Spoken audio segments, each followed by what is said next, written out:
Good evening, ladies and gentlemen. Welcome to tonight's edition of HR Mentorship Learning Series. My name is Oluyemi Adeosun, and probably this will be the last session for this year. And I'll be speaking briefly around a topic I've captioned, mistakes to avoid in your HR career. Mistakes to avoid in your HR career. I must also admit that this particular session will be helpful to anyone, irrespective of whether they are in HR or not. And why am I putting this out there? First and foremost, we always say that experience is the best teacher. However, it's also very important to note that it is not in all instances that the experience must be your own. I'll say that again slowly. Experience is the best teacher. Agreed.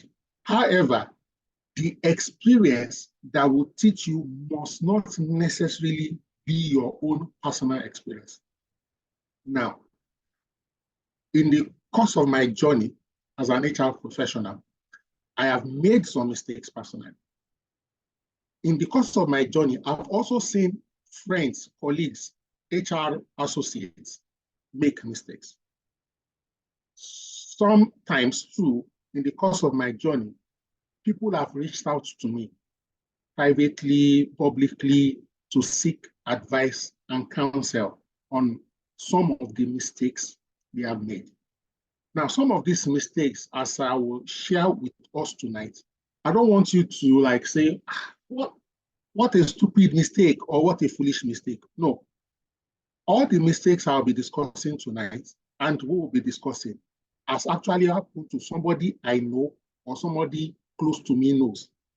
Again, at some point too tonight, so that we also know upfront, I will open the floor for anybody on this call to feel free to either share their own mistakes or the mistakes of people they know. In sharing your mistakes, if you are comfortable to say it was your mistake, go ahead. If you are not comfortable, you can just make it like a third-party mistake. What we're just trying to do tonight is to be able to have a scenario where we enlighten each other, and hopefully none of us on this call will make any of such mistakes in future. Let me also say here at this intersection that these mistakes are not in any particular order nor in any particular significance. So I'm not like saying I will start with the most important mistakes or the most grievous mistakes. So you need to stay tuned throughout so that you don't miss anything. All right. Now, again, making a mistake can also be very normal and healthy. If you are a professional and you are vibrant, you are active, you are innovative, forget it. At one point or the other, you will make mistakes. So this is not a session to also, so to speak, make you never to make a mistake again in future. Not at all. As long as we chat on familiar territories, as long as we enter new spheres of life, as long as we try to extend boundaries, there will be mistakes. But again, what type of mistakes? Are they avoidable mistakes? So I give one or two examples. For example, you shouldn't be making, as a professional HR now, you shouldn't be making a mistake that you are breaking or breaching the labor law. So in one of the organizations I've worked in my career, let's say the owner of the business, instructed HR to sack a woman who was on maternity. And because of the fear of the owner of the business, they would not guide or advise the owner of the business that, no, that a woman who is on maternity leave, you cannot sack or terminate her in that particular window. At least let us wait for her to resume, even if you want to go ahead and sack her. Now, they went ahead, sacked the lady. Of course, the lady went to industrial court and won and got paid damages and everything. That is a needless mistake. You understand what I'm saying? So when I'm talking about mistake, and when I say we'll probably still all make mistakes in the future, I'm not talking about needless, avoidable mistake. All right, so let's go ahead and run ahead. The first mistake I would like to mention tonight is stagnation in learning. What do I mean? So I've met quite a number of people in my life, and I still meet every day. At least I've met some of us here. And I've met a few people who have this feeling that, oh, I have a master's, oh, I have this certification, I've read this book, and they stop learning. You see, if your last learning was, say, last year, you are already making a big mistake. The reason is that most of the time when we learn, that learning will provide you with information for that window, for that period of time. In 2024, for example, there will be emerging issues, there will be emerging practices that you need to stay abreast of learning. Another thing is, some of us think or assume that learning is until you go to the four walls of a university or a training center. There are different learning things. For example, being on our platform, but you take the time to read through questions and comments, that in itself, for example, is a means of learning. So maybe like all this Harvard Business Review, HR, magazines, newsletters, those kind of things, case studies, you need to continue to keep abreast. Never get to a situation where you think, oh, because, for example, you have 20 years work experience, and most of the time you are maybe always with people who are junior to you, I feel you know it all.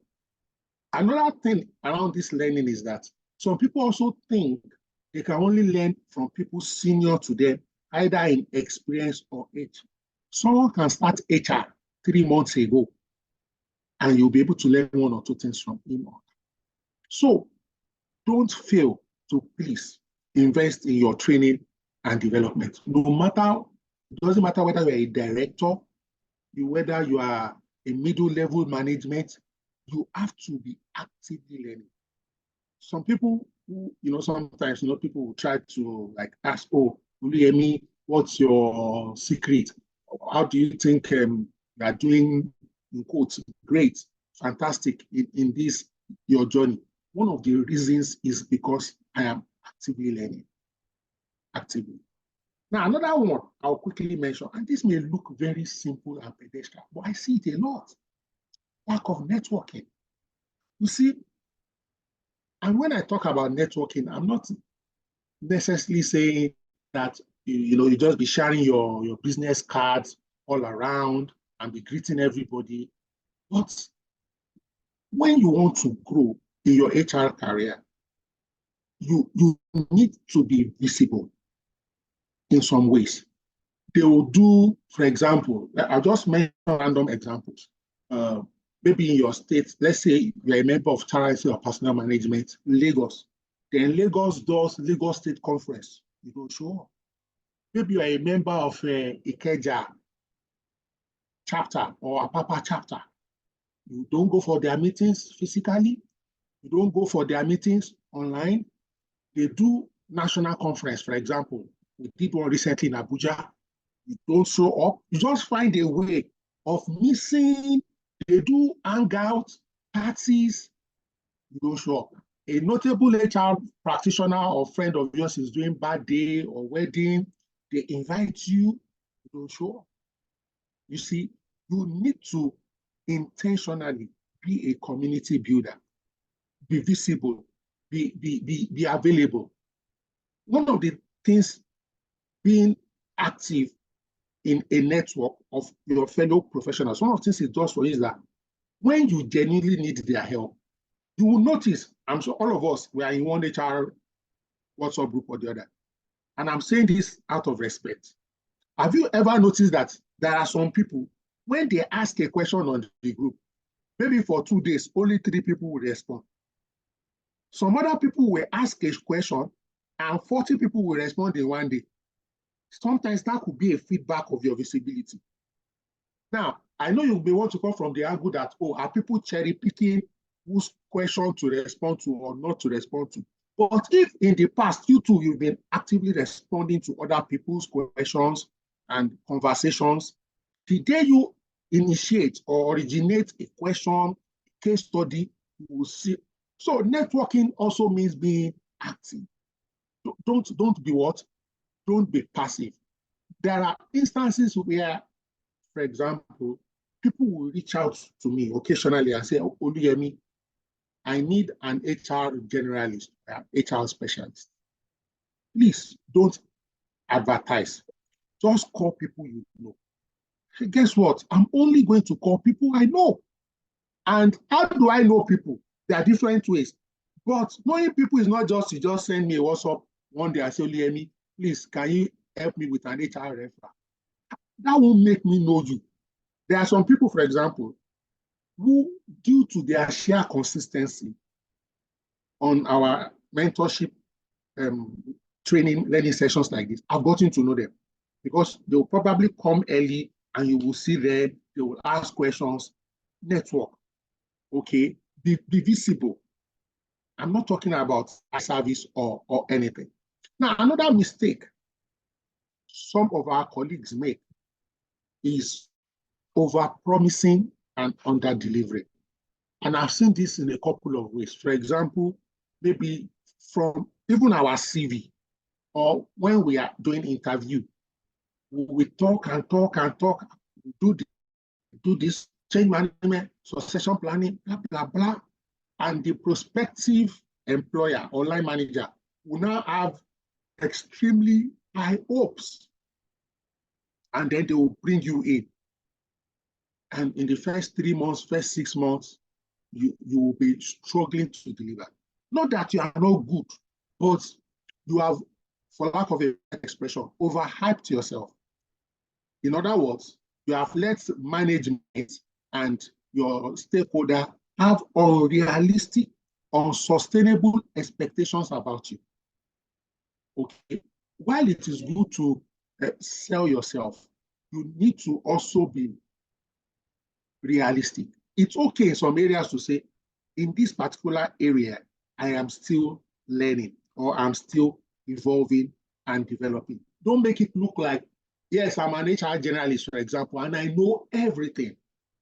You may be setting yourself up and it may hurt you because when they now suddenly begin to look at you, you may come across as a quack or somebody who is not competent or professional. Now, this next point I want to talk about, I've experienced it personally, and many HR professionals and colleagues have experienced it. And it can be very hurting.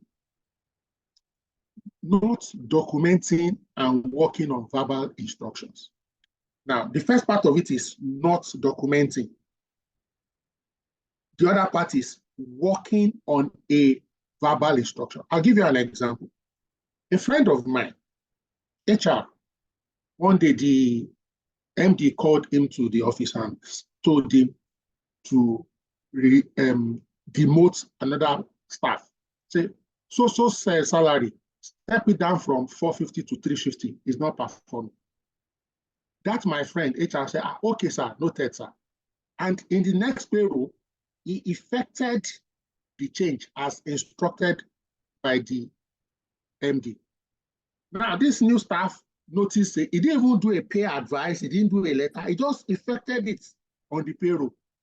Next thing, the staff notices a significant drop in his salary, comes to meet the HR, my friend, says, oh, it is the MD. That one goes to the MD to say, oh, so and so HR said you instructed that. Guess what the MD said? The MD said, when did I say so? They sent for my friend got there. The MD said, when did I give you this instruction? Okay, if I gave you this instruction, where did I sign? My friend was almost hoping that the floor will open and he will enter it. Now, maybe this might have also happened to you. It might not be as consequential as this, but one thing I tell people, I know that it's not always easy to tell maybe a managing director, especially if he's the owner, the chairman, to say, chairman, sir, please send a mail. When you get, except it's something that is maybe it's already covered by policy and is very normal and standard. When something is extra, please, at the very minimum, send a mail to that authority to say, dear sir, dear ma, or dear Felix, you instructed I do A, B, C. Please approve that I go ahead. So that if you didn't hear the instructions well, or if you misunderstood the instruction, the person can correct you and say, oh, no, that is not what I meant, or that is not exactly how I meant you should what? Implement it. Someone on the group is saying here, my last boss hates my guts. So I'll checking the chat box and be reading some of the messages. My last boss hates my guts for always requesting for his instructions in black and white. I don't know why, especially Nigerian bosses, they don't like being documented. They don't like it. So sometimes I'll do a memo for them, put their name, and bring it to them. I won't tell them to write it. I'll take it to them. We are signed. Okay. Someone here, another colleague of us is saying, someone will ask you to send a mail on anything. Exactly. Yeah. Okay. Yeah. Mrs. Adoke. Exactly. Undocumented conversations are not supporting documents and never happen. Exactly. You'll be on your own. Let me see. I'm trying to go through that box quickly. All right. Yeah. So Abisola says, I always tell people anything not documented in black and white is invalid. Some says I'm too formal. I would rather be too formal than enter one chance. Exactly. Thank you so much, Temitope. She says here that I learned by query too. Exactly. The person who told you to do that action, take that action, will now query you. And you will now be what? On your own. This is very important.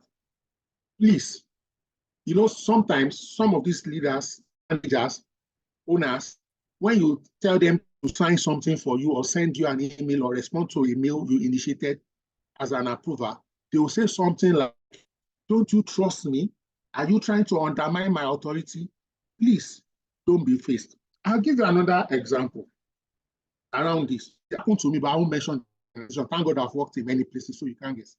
So my chairman, some of these chairmen now, they have many friends in many places. And sometimes they need to reciprocate a favor or show a favor in anticipation of the needs they may have in the future. So he just sent this guy. He said, oh, Oluyemi, please employ this boy. This young man is from my friend so. He told me the person, very high-ranking person, that person was in the Senate. No problem. I could easily have done an offer letter and so on. I didn't do that. I ran the guy through our aptitude test.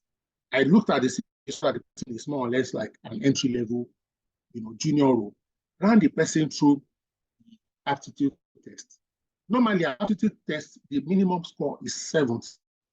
But maybe if you are from a special source like the chairman, maybe if you get like 60, 65, we can cut you some slack.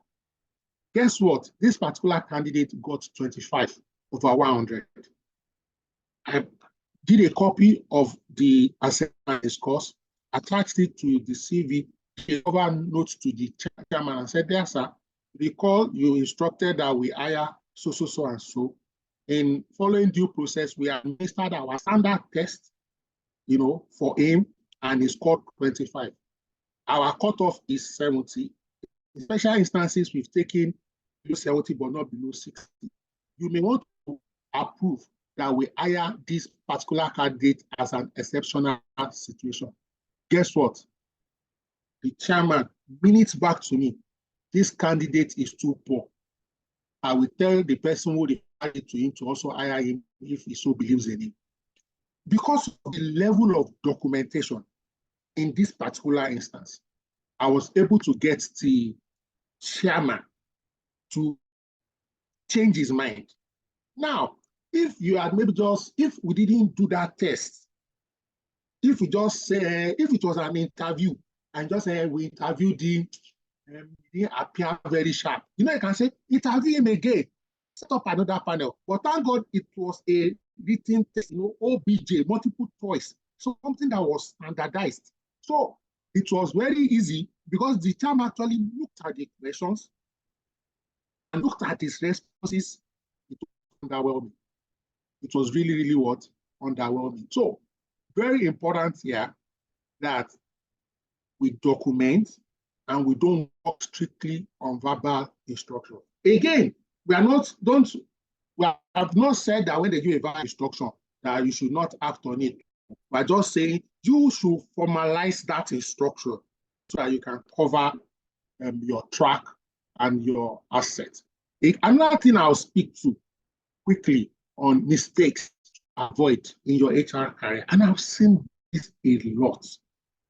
I've seen this a lot. Even people who are very seemingly very religious have even been caught in this trap. I'm taking a little time on this particular one.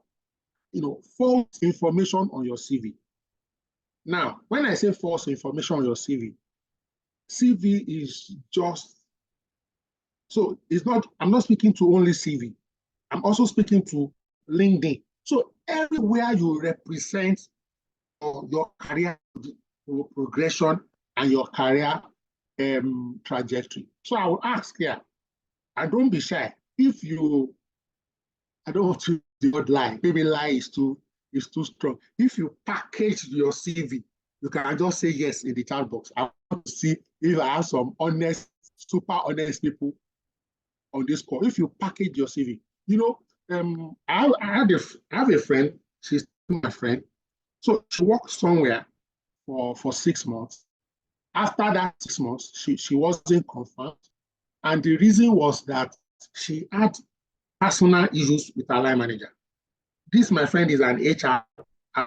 They had personal issues, and that person, being the line manager, you know, was careful and smart, had a lot of documentation, and made sure that she wasn't confirmed. Now, this, my friend, now had a dilemma. She spent, I think, 6 months in this particular organization. So the question now is, should I delete that organization from my CV? Okay, even if you delete it, what are you going to put there? Will you stretch your previous organization and look like you are still working there? Or would you say you are on your own? If you claim you're on your own, doing what? People now ask you that, okay, did you leave the former? Just last week, one of our colleagues is actually listening to this call. I won't mention your name, so I'm not talking about you. I have had multiple experiences. One of my friends too here, he was working in a particular place. So I'll just give a fictitious time zone. Let's say he worked in KIP. I'm looking for a fictitious organization. KIP between August 2020 to August 2023. Meanwhile, from August till November, it now made it look like it was in KIP from August 2020 till date. Meanwhile, the last 5 months, it was without KIP organization. This guy is very good. He is still good, he's my friend. Guess what? You know, all he needed to have done was on his CV put so-so time to so-so time. I understand they will now ask questions that, what have you been unemployed in the last 3-4 months? He just made it look like he was still with KIP till date. Did well in all the stages of the job. Then they wrote a reference to KIP, his new organization. Let's say it's XYZ. XYZ now wrote KIP. I don't know a structured, you know, some organization, they have a form, they will say, when did you start the organization, when did he end, you know, those kind of things. It now became clear that I stopped working with them in August. Before you say Jack, they are giving my friend a query. Before you say Jack, he has faced disciplinary action. Guess what? They terminated him. What did they claim his offense was? lack of what? Integrity. And they told him that if he had a gap on his CV, all he needed to do was explain it. You see, some people will not like your truth. Deal with it. Move on. You see, when you lie, okay, you need to cover that lie with another lie, with another lie, and with another lie. Please.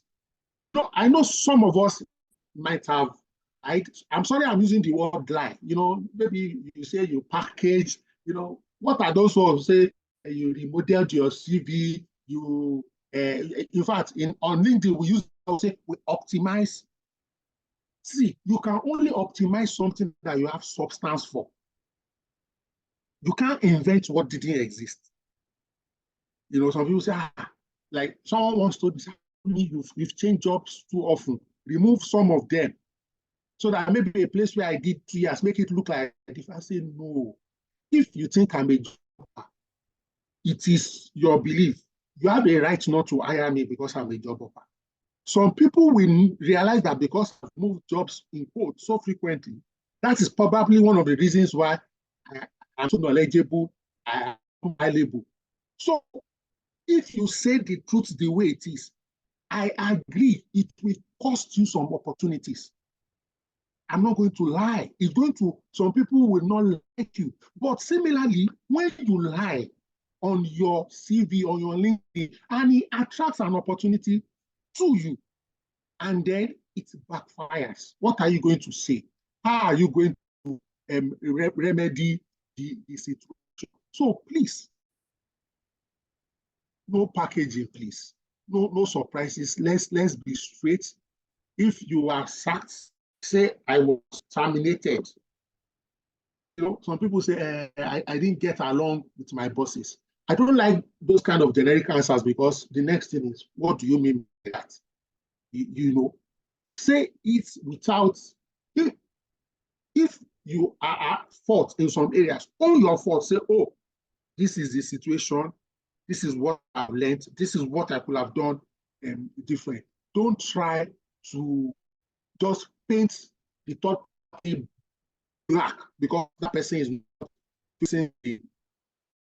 My brother and colleague here, Fahad, says, thank God for Data Protection Act 2023. You must, employers must seek consent when doing reference check. I also appreciate that. Thank you so much. Chukuya says, consent is already implied by the candidate giving details of the reference in some ways. I understand what you mean. But again, like where I work right now, when you are filling our exit interview forms, part of the portion you fill is to give us the permission or to deny us the permission to respond to your reference. But you know that places, if they reference and they don't respond, it may affect your confirmation depending on the organization. Thank you so much, Miriam. She said that consent may lead to termination because it may look like you are trying to conceal something that if you don't have anything to hide, why are you saying that reference should not be provided? Okay. Now, the next thing I want to talk about, let me also just put this out. Perhaps I should have said this at the beginning, that these mistakes we are talking about, some mistakes are absolute. For example, false information is absolute. I will tell you, say the truth. But some of the other mistakes are relative. You understand? It may not be a mistake for Mr. A, and it may be a mistake for Madam B. The one I'm about to talk about is a relative mistake. It's not absolute, and it won't apply to everyone the same way. Staying too long in a workplace. When I'm talking about staying too long in the workplace, on a general note, I'm not necessarily speaking about multinationals. I mean, so let me just mention some names of some organizations. So if, for example, you stay 20, 30, 40, 35 years in Shell, I won't be angry with you. I won't call that staying too long in a place. Maybe let me mention that if you stay in Chevron or for 32 years. But if you are with a one-man business, why are you staying too long there?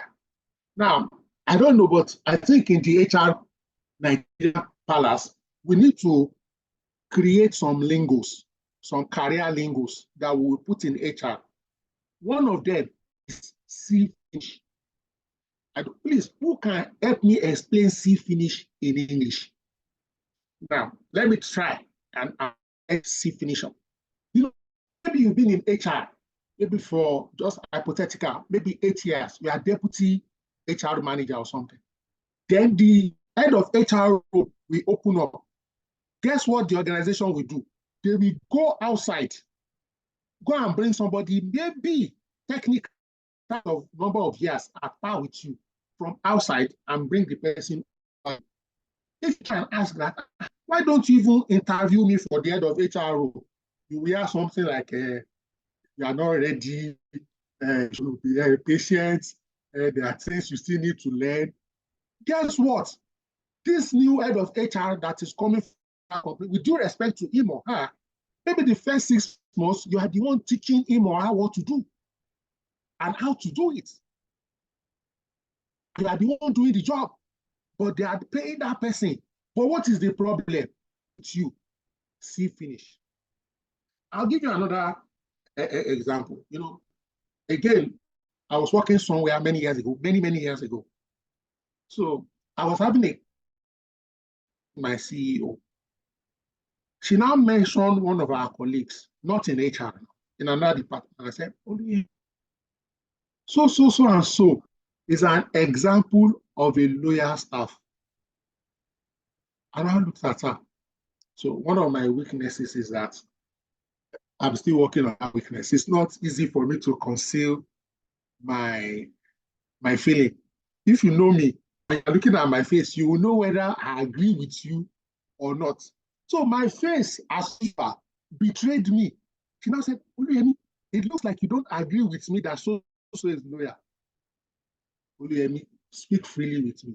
And I told her, I said, I don't think so and so is loyal. I think he's stranded. My CEO busted and said, Oluyemi, you are correct. Who else will I? What happened to that person? That person has stayed 18 years. There is no how they not treated him. He never goes. So there are so many opportunities that that has elevated in that organization. He will still stay there. Sometimes, so that people can value you and so that you too can value yourself, don't stay too long in a place. Now, let me also expand this conversation. When we also say too long in a place, it may also be don't stay too long in a role. So, you know, a place now is company ABC. Well, you know, you can be in company A, and be, say, employee relations officer, and you are employee relations officer for 5 years. But if you are still in that same company ABC, and you do maybe employee relations officer for 2 years, maybe there's now opportunity for compound ben officer. Even though it's the same salary, it's what we call a vertical move. You change, you switch. Even if, and after another 2 years or 18 months, you move. I don't mind that. Even though you have spent 5 years in that same organization, you have not stayed 5 years on the same role. So even if you must stay, so to speak, for long in the same organization, as much as possible, don't stay on the same role. Okay, look for how you can move vertically, horizontally. Look for how you can enrich your job so that in 2-3 years, we can see even from your job description and the kind of value you're adding to the organization that your career is expanding. Avoid see finish by all righteous means. It is not something that helps. And that's why you will notice, and I'm saying this respectfully, some of us that have moved quite a while, you will notice that sometimes our salaries are slightly better than loyal people who just stayed. You know how it is. thank God we are almost all HR professionals here. Very few organizations can give you a 100% salary increment in the organization. Well, you can go to another organization outside and negotiate 100% sometimes or more. So please, don't let see finish. Be careful of the syndrome of staying too long in a particular workplace. Again, I've added caveat to don't say only I said we shouldn't be staying long. You will now leave, the former MOPI and go and enter Oluyemi oil and gas. That's not the, All right. So let me quickly check the chat box and see some of the interesting points. I may quickly read out. So someone says different, let me see, it's running away. Different definition to loyalty, sir. For my organization, I always explain to the management due to their ways of doing shady things, and that gets them money. Exactly. They are doing certain things in funny ways that get them money. They don't know if they go to another organization that is transparent, they won't have access to those kind of cash. Then some are also loyal due to them being stranded. Exactly. As soon as they find another better opportunity, yes. We must not mistake longevity in an organization to always equate loyalty. You must not always equate it. Some people are, because they are staying there, doesn't make them loyal. They may be getting something, or they are leveraging on your resources, or your place provides them proximity to their own clients. And some people are stranded. Who else will take them? Who else will hire them? Thank you. Let me see if there's any other. Okay, some are also stranded because of fear of the unknown. Okay. My sister here says, I learned this. Don't stay too long late in my career and in a hard way. Lessons well learned. Don't worry. God will recompense. So let's move on. And after speaking to staying too long in the workplace, the very next career mistake is the opposite, which is staying too short in the workplace. Now, relatively, I am guilty of this. I told you some of the career mistakes are my own, some, people have counseled or something. This one, for example, I'm guilty of it. Of course, I can explain rationally the reason why I've left every organization I've worked. And if you listen to me, you'll probably be convinced. But maybe one or two places, maybe I should have stayed longer. And if I have stayed longer, it will have impacted on my career differently. Now, while people of the millennials and the boomers, the older generation tend to make that mistake of staying too long in a place. My friends who are generation Gen Z and is it Alpha generation and another generation after Gen Z, younger, I think we call them Alpha or something. They are now extremely guilty of this staying too short in a workplace. A younger friend of mine was telling me very recently that he needs to change his job, that he has stayed too long. So out of curiosity, I asked, so how long have you stayed in this organization you think you have stayed too long? And he looked at me confidently. I said, 6 months. My jaw dropped. How are you able to describe 6 months as too long? Our attention span, from generation to generation and from individual to individual may vary, but please, don't exit prematurely. The reason is, when you join an organization,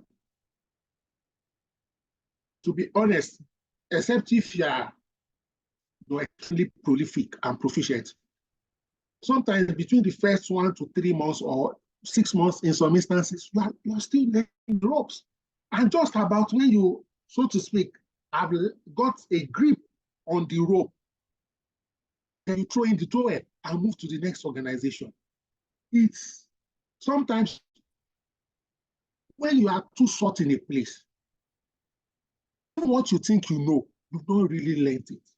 You've not been fully immersed in either the culture or the industry or the sector or with your colleagues. Sometimes, sometimes one of the reasons why people they think, oh, they are not getting along with their line manager or with some of their colleagues. If maybe you are just persevered 1 more year, 6 more months, 6 more months, things might have smoothened out, and then you evolve the relationship, the dynamics evolve into a setting that you'll be on autopilot, you'll be engaging and enjoying the job. Again, let me put a caveat. Don't say, oh, I shouldn't stay too short in the workplace. And you obviously know you are in a toxic work environment. When I say toxic, I mean if you tell 10 people your story, 10 of them will agree that this is toxic. Not the one that if you tell 2 people, one will say it is toxic, the other one will not. Toxic is obvious or you share full information with. Okay, so I'm not talking about maybe they have they are performance driven, they ask for excellence on the job. No, that's not toxic. When maybe they give you, so to speak, timelines, deadlines, and expect you to get the work done. Maybe if it is a scenario where, let me give you one example, they use foul language, they almost throw banging tables, is physical, mental assault. Do we all know? Even the other employees too, we know, and we concur with you that it's toxic. Okay, please, even if it is 2 hours, you can get out. I've even seen some situations that, for me, I've advised people to get out without getting another job. There are some levels you say, please, hope you are looking for a job. Me too, I will be helping to look out. And the person managing until they get another job. In some instances, it's not even worth staying there because your psyche, the longer you stay there, the more useless you will almost become. So that even when you get another job or get opportunity to interview for another job, your confidence will have been completely eroded. You will come across as unuseful and able to attract another job. So just to put that out there, staying too short in a workplace can also, so please try in your current job or your next job, and try and do some due diligence. We say this thing a lot, but it still happens to us. We'll say, don't move from fry pan to fire. But sometimes we are so uncomfortable in the fry pan, we just want to get out. Then we get out and we enter fire, and we now realize that what we have entered into is even worse compared to where we are coming from. And one of the things that can help us in this regard is, please, I beg us, let's do our due diligence. There are some organizations today, they are living on past glory. There are some organizations, once you hear their name, say KDK, say, wow, KDK is a good place. Meanwhile, KDK used to be a good place. Maybe the ownership structure of KDK has changed in the last 2 years. Maybe the board has changed. Maybe the management has changed. So when you do due diligence, don't just talk to somebody that used to work there 5 years ago. Try and connect with somebody working there today so that they can give you commentaries that are contemporary and a reflection of the current realities. This is my present situation. Yeah. Thank you so much. My sister says unfair labor practice. Exactly. Once you see them, please avoid it. So my brother here, Joshua, says, what is the minimum and maximum period that someone can stay in an organization? I must be honest with you, nobody can give you that answer. You are the only one. So in some organization, it can be leave immediately, and in some place you can stay there for 35 years. Once you are growing, you are adding value to the organization, mutually, both you and the organization, you are meeting your professional needs, and they respect you, you respect them, you can stay there for life. But don't let us treat work like marriage.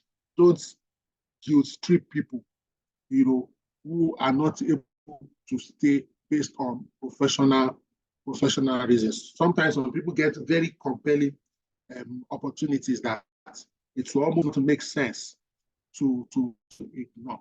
Okay, so another mistake to avoid in your HR career is, personal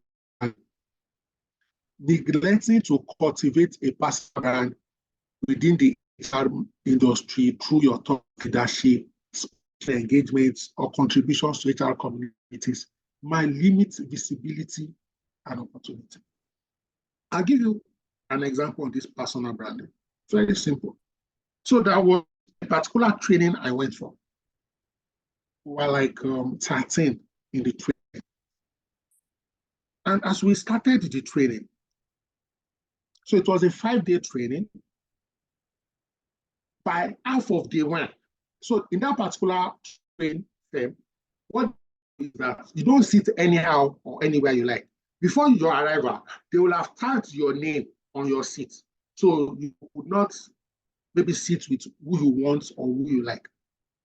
You know that, you know the way most trainings try to make it interactive, ask questions, and so on and so forth. Do you know that by half of day one, the gentleman that sat beside me said, "Hello, sir. Are you sure you should be a student with us or you should be teaching us?" Why? I now asked the person, I said, "Why do you say so?" He said, "Sir, that the quality of your responses and your contribution in the training so far shows your level of mastery." Now, imagine I was in that class and I wasn't saying anything, and the lecturers will say, "Okay, who wants to share a comment?" Just keep to myself. I say, "I'm an introvert. Don't let them, maybe I paid to come and learn. Let me just be listening." To cut the long story short, I got a job from that training by being vocal. I'll give you another example. On this same very platform of ours, HR mentorship, our colleagues, indicated interest to do a webinar on a topic, did the webinar, and through that webinar, he got 2 job offers. Now, if he didn't come to do that particular webinar that he did, people would not know that he's that prolific enough to reach out to him. Do you understand? So maybe you are in a place, you are in a gathering, you are in a community, don't be mute. Now, I also understand that if you don't know the answer, don't talk for talking's sake, but contribute. And there are so many ways to contribute. Some of us, for example, take our LinkedIn. In the last 1 year, we've not shared anything. And some of us, we are always sharing. And I like what I see some people do. For example, immediately after the last CIPM conference, you see people, they'll take pictures and say, "Oh, I was at so place at so conference." And they share some insights from the lens from the speakers. Please don't just be passive. There are certain opportunities when maybe recruiters are profiling you. They will check you out on Twitter, X, your social media handles. They will check you out. Have you been saying meaningful things? So please take your personal branding, take it very active. You just never know when that opportunity, that privilege can come your way. All right? You see, and I must say this, some people think the people who talk, so let me mention some of my organs name, like, someone like Leslie George, and somebody like Yemi Adeosun, somebody like Taiwo Dayo Abaton, that they always have something to say. You too have something to say. You too have something to say. In fact, some of you have so much depth and insight that you are cheating also by keeping quiet. Okay. Yes, it has to be every day, even if it is once a month, once in 2 weeks, once something, you get an insight. It might be an insight from reading somebody else's work, or a book, or a magazine, or an experience at work. So please, as much as possible, don't ignore your personal brand. I was telling a friend just 3 weeks ago On her LinkedIn, she doesn't have a picture. And I'm still fighting with her. She has still not put a picture there. I told her that me, I'll be very hesitant, very reluctant to attempt to reach out to a candidate on LinkedIn that doesn't have a picture. What are you trying to hide? And then some of us, we have pictures. In fact, if you don't have pictures, it's way better than the picture. You know, for you to see how some of us take our branding. I remember not long ago, somebody reached out to me. So she wanted to do a webinar for us on HR mentorship. And I said, send me your picture. She said, please give me till weekend. In my mind, I'm like, till weekend, just look for it. He said, no, I need to go to the studio and take a purpose picture for the flyer. You know, and when I saw the picture, I was like, oh, this picture is worth waiting. I'm just trying to show you how some of us invest in our what? In our career. Another thing I would like to speak about, a mistake we need to consciously avoid in our HR career is HR projects. You know, in many areas, from time to time, there are some ad hoc assignments, tasks, projects. It may not necessarily be in any HR domain like that, or it may be a cross-domain type thing. And maybe they will say, let's get one person from each unit to join. I can understand that HR projects come with their own pressure.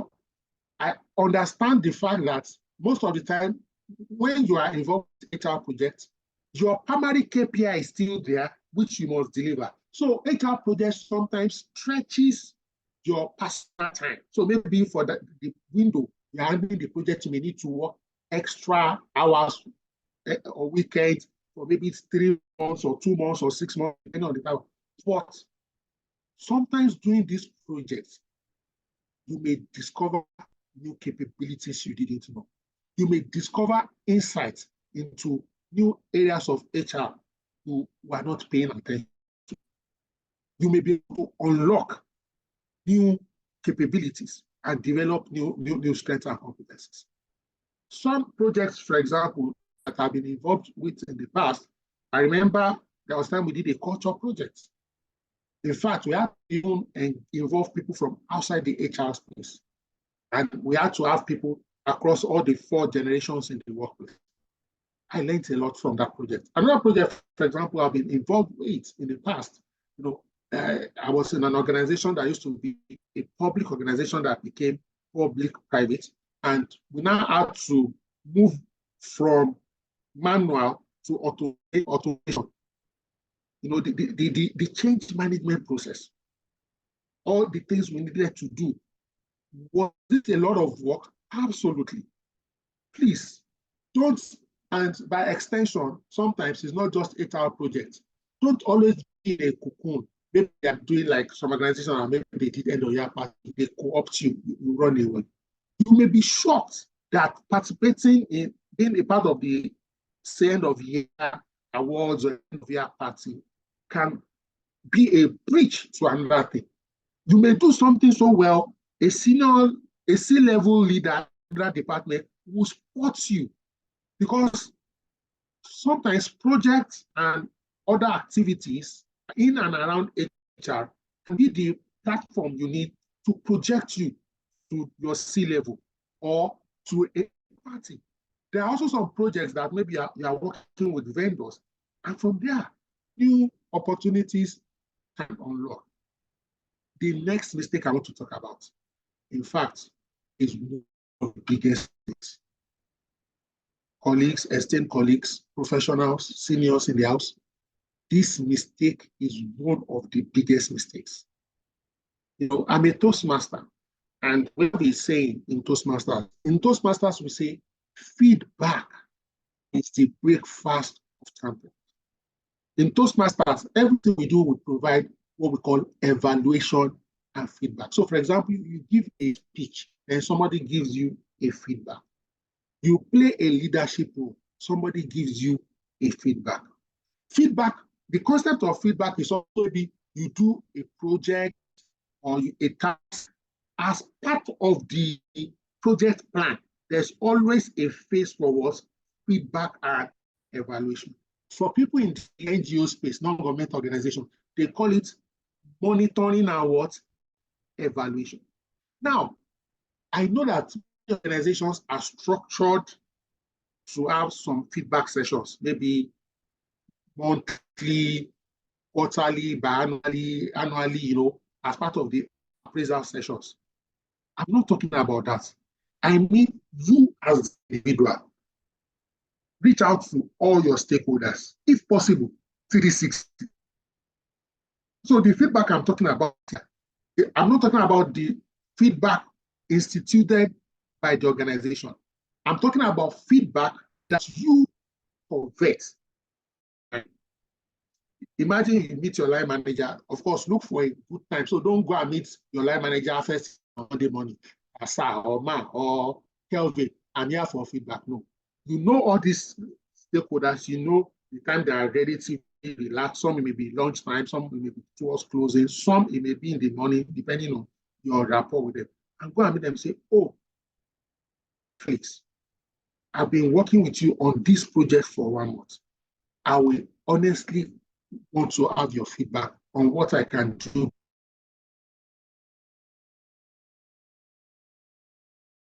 When you ask for this feedback, please, with humility and open heart, just take note. Not that the person will mention the first thing, you become defensive and begin to say, no, that's not true. When you are asking for feedback, just listen for the feedback, take note, thank the person. Then you can now go and reflect. They may give you 10 feedback. There is only 3 you can change. Believe me, if you change that 3, you have improved. If you change 5, you have improved.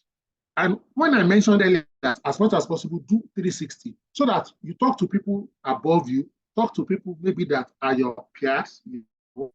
If, depending on your level, you have people under you, talk to people. By the time you aggregate the feedback from different sources, you will know that since these people didn't sit together to have a conference around you, you will see some consistency in what all these people are saying. They may say it in different ways, but you can integrate it, articulate it, and then marshal out strategies to improve. So maybe they tell you that, oh, you are not social enough. Then you begin to say, okay, how do they determine or measure socialization in this space? Then you ask yourself, oh, maybe anytime they hang out, you never join them. So maybe they do hang out every month. You may not now be joining them every month, but you'll be joining them once a quarter. Just shift a little. Find out, you can ask questions and say, oh, how can I be more social? How can I be more this? How can I be more supportive? People will give you suggestions. Some of those suggestions may be things you can do. It's not harmful to your belief or to you in any way. Another mistake we sometimes make in a career journey, okay, allowing burnout, okay, or loss of passion to affect our work. I'll say this. Many HR professionals, to a large extent, to the best of my knowledge, or we are the one that don't use our leave the most. I don't know why. Yet we are largely in charge of what? Leave management. Some of us, we only go on leave. Maybe there is something critical. So even when we go on leave, we are not using that leave for the purpose of vacationing, for the purpose of rejuvenating, for the purpose of relaxing. You're either using it to attend one burial, to go for one retreat, to go, something, one training. Please, we must, as much as possible, try to actively avoid that. We must do this, please. We must do it. One of the things I've noticed in HR is that there's so much pressure. There's pressure on the job. Sometimes the volume of transactions, the sensitivity of transactions, the severity of transactions. There's also pressure from information. I don't know if anyone here, in the course of my HR job, I remember there was one of my colleagues. She had fibroid. Then she was also trusting a child, and she told me all this because I'm HR. And you have to, and you see her, you still have to smile. You have to pretend as if you don't know anything. Yet you have to support. All those information. I've lost count, number of colleagues maybe going through divorce proceedings. So they will come and tell you that they are going to court. So they just say, I'm going. That I'm going is court. So they may not necessarily take the day off, depending on what it is. So all these things, they are like a burden bearer, but it can also pull you down, especially cumulatively. People talk to you, who are you talking to? So that's why it's also important we also, engage with other people. If you have challenges, concerns, open up, speak out. And don't be like that Superman or that super hero. Another thing is failing to showcase our value. In this HR, my sister has sadly gone because of this. That's exactly what I'm saying. That's a more reason I need to go on. God forbid, if we fall sick now, I went to visit an HR friend. He was sick. Guess what? On the hospital bed, he was still responding to meals and doing approvals. I say, oh boy, if you buy, work will go on. One of those things. Failure to showcase value. And, sometimes we HR can be humble. We are not intentional showcasing the kind of value we bring to the organization. So in places, for example, I've worked that they didn't have maybe newsletter, I always introduce this. And in the newsletter, yes, it's news, but that newsletter is we are blowing our trumpet. So, for example, where I work today currently, one of the things we put in the newsletter, all the people that went on external training, they always insist they will take a picture, maybe a group picture, we'll put their name, sometimes their certificate, we'll put it in the newsletter. Guess what? Apparently, now, most staff, when they go on external training like that, maybe only the line manager will know because he needs to know. So, you just be, as people will be saying something like, what don't you like about this place? We hear something like, we don't send people on training. Meanwhile, we send people on training. When the people go on training, they don't loud it. But when we put it in the newsletter, so and so was at Lagos Business School for a 3-day, so and so was at Philip Consulting for a 2-day, so and so was at Rome, blah, blah, blah for this, so and so. So suddenly, people are even, so you actually, HR, you are training people. Meanwhile, in the past, they have been training people, but they were not louding it. So, 2 people will know about the training, but guess what? When you, in quotes, do something bad to a staff, they will loud it. They will just imagine what they did for me. Imagine what they did to me. Imagine. So bad news sort of doesn't need intentionality with respect to dissemination. Good news, people just keep mute. People get promoted. People get upgraded. So you have to look for ways. Also, maybe your management meetings, weekly meetings, don't go prepared for meetings. Don't say, HR, any contribution. You say, no, say, oh, with respect to this issue, this is how HR will come in. With respect to this situation or challenge, this is how HR will come in. With respect to what happened last week, this is what we have done. Show your value. Don't assume that maybe because only the MD knows what you are doing and the other, the outcomes of your contribution is oblivious to the level. Please be visible to the entire city and then to the entire staff. Another mistake HR can make is not understanding their industry. We do this sometimes not intentionally. And this particular error is easy for somebody who is always job hopping to make, because before you understand the industry, you've come out, then you join another organization in another industry.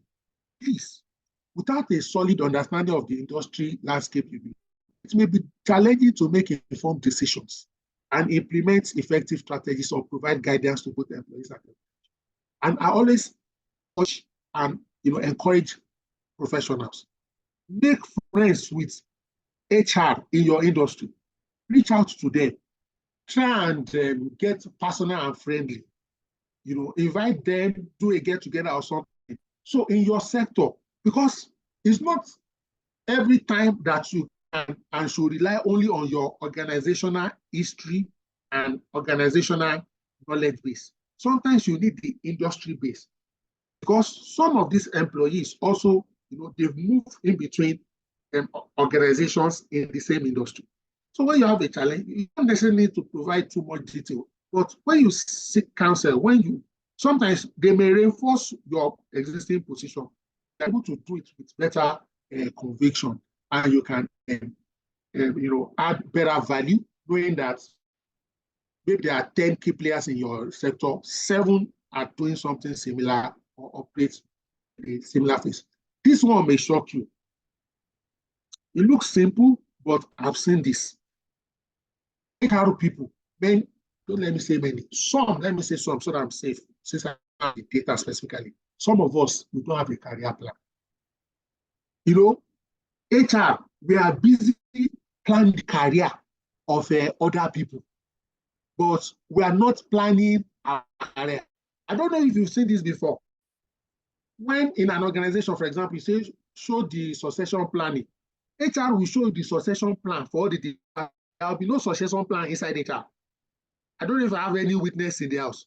HR will have training plan for the organization. There won't be training plan for HR. I don't know for the life of me why this is more frequent than it should be.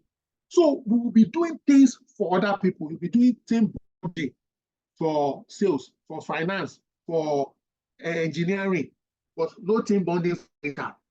So we must always look inward, please, both for the department and for you as a person. All those career mapping tools, use it for yourself. Where should you be in 2 years, 5 years, 10 years? Okay, it helps in setting your clear goals, charting a path for advancement, ensuring professional and personal growth. Without a career plan, individuals might find themselves directionless or stagnant in their role. Okay, let me also say this. You see, somebody asks that, how do you know whether you should stay or should leave? One of the things or tools that helps you to know whether you stay or you should leave is your own personal career plan. When you have your career plan, so the career plan in a way is independent of the organization you are working. Why I say so is, even if you tie to the organization you are working, God forbid, what if the organization folds up? Maybe you are P&G and they leave the country. Will your career plan be over? No. So we'll have a career plan, and maybe where and what you need to be doing, the kind of responsibility, the kind of competence capabilities you need to have, the kind of influence you need to have, and so on and so forth.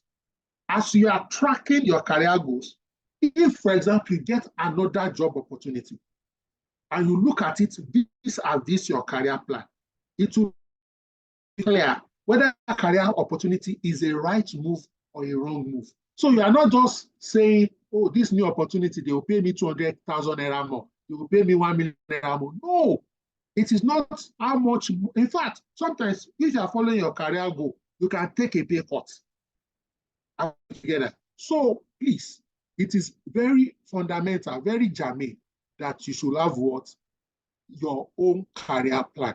It's good. You can run it through your colleagues, your friends, your mentors, coaches, so that they can help you stretch it, fine-tune it, or anybody that you respect. Okay. Yeah. So it says HR is not considered in succession planning in my organization. We go soon shock there. I can feel you, my sister. I can feel you. I feel you. Someone says, as HR, we tend to manage others more than we manage ourselves. Exactly. We focus on others. Yes, that's our job. But what we are advocating for is that anything we are doing for other departments or other professionals, we should also do for ourselves. We cannot outsource it. This one, I won't dwell much on it, but HR, this is a mistake we cannot afford to make. In office, policies. You know, we've had different things. People say, office policies can be tricky, they are playing politics. First and foremost, let's even leave whether you want to play the politics. The first thing for me about office politics is understand it. I'll say it again. Leave whether you want to play or you don't want to play. I don't care whether you want to play or you don't want to play. But I care about this one. Understand it. If you understand the politics in the office, then you will know whether you should play and how you should play. Some people play without understanding, and there are different dynamics to office politics. Some is because of the relationship. So imagine you're in an organization where they have a lot of family members, cousins, nephews, nieces, aunties, and so on and so forth. That is a kind of dynamic. You need to understand it. And that's why when you are in an organization, you need insights, both formal and informal. I remember when I joined, and because of the way I was warm and friendly to everybody, both junior, senior, and sometimes it can be a cleaner or a driver. Please don't ignore anybody in the people value chain. Sometimes some of us go only to management or C-level. No, please. So I'll give an example. I think it was a driver that came to tell me that so and so is chairman's family member. I say, sure. Now, guess what? That information was very, very instrumental, because when they tell you relationships between people, both formal and informal, when you are meeting with either of them and they are talking about, you will situate your response. Of course, as long as you generally remain professional, you will be relatively safe. You can't afford to be naive. I read a quote. I can't remember the title of the book, but in that particular book, it says that if you are not careful, if you are not active on the, that you will be the menu on the table. I'll say that again. That if you are not a player at the table, you will be on the menu. When you are at the table, you eat things. That if you are not at that table, you will be part of what they are eating. You will be like a scapegoat. You will be like you are on a chess board. Instead of you to be the chess player, you are one of the pawns that they are playing. You'll be toiling with your career, toiling with your emotion, toiling with your budget allocation, and so on and so forth. So it's very important. Very, very, very important. Thank you so much, Oga Henry. Oga Henry says, good to be absolutely deliberate in planning your career. Thank you so much, sir. Thank you so much. Okay, let's keep our comments coming. Let's keep them coming. Okay, now this one, I know somebody will say, I know at least 5 people this will happen to, this contractual engagement. I won't mention names. At least 2 of them are on this call right now. One of my friends, we used to work together, did an interview in a company. I won't mention the company. The interview, like 2, 3, 4, 5 stages with the managing director. And they told him that, okay, you resume, for example, January 2nd or 3rd. And they told him that, he should go and what? Resign. My friend, in his words, trust. When you do like 3 or 4 stage interview, case study, the first panel, met with the second panel, then met with the managing director. No brainer. They discussed salary, discussed everything, negotiated everything. My friend resigned from his company. So during his notice period, he was now following up with the offer letter. It never came. He now went there to say, oh, but you guys told me to resign. The HR said, yes, we did. But aren't you a professional yourself? Have we given you a letter? Please, I am begging you. It doesn't matter whether the HR is your friend. It doesn't matter if it is Oluyemi Adeosun. Americans will say, God we trust. there's this saying that in God we trust, all others must bring data or evidence. For those of us that did Bible study in primary school, please don't forget that Thomas was not removed as an apostle, despite the fact that he insisted on putting his finger in the hands of Jesus. He's still an apostle. In HR, you must be Thomas. Believe in faith, but you must be Apostle Thomas. You must be an evidence-based HR, especially when it has to do with your career. And please, HR people, I keep hearing this. I still heard it today. Someone still chatted me today, said during our interview, they agreed that they were going to increase our salary on confirmation. On confirmation, they didn't even confirm. You know what happened to her? They extended her probation. She was crying. She said, Oluyemi, I've been cheated. I just asked a very simple question I typically ask.